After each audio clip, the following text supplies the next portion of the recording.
Се со цел да се едуцираат учениците и да се стекнат со хигиенски навики, уште од најмала возраст, денеска родител на еден ученик од основното училиште Раде Кратовче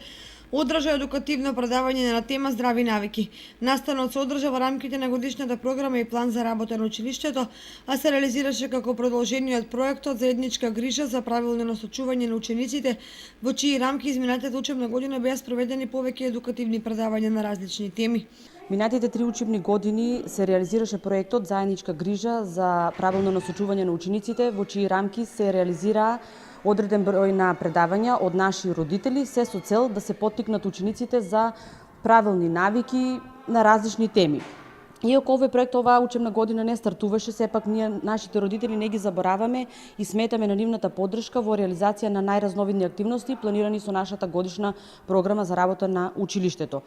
Како дел од ваквите активности е денешното предавање на тема здрави навики, реализирано од страна на родителката Сања Крстева, инаку вработена во Центарот за јавно здравје Кочани, и незината работна позиција не натера да ја викнеме во улога на предавач, и таа преку презентацијата ќе им објасни на најмалите ученици за тоа што се хигиената и хигиенските навики кои тие треба да ги стекнат уште од најрани нозе, за да имаат услови за правилен раст и развој. Преку презентацијата децата ќе се запознаат со 5 најважни навики за миењето на лице, заби, раце, каква храна треба да користат, од што таа храна треба да се состои, дека им е потребна континуирана физичка активност и добар сон. Поради фактот дека ваквите предавања се од голема корист за учениците и даваат позитивни резултати, и од училиштето истакна дека ќе продолжат и во иднина да организираат вакви настани.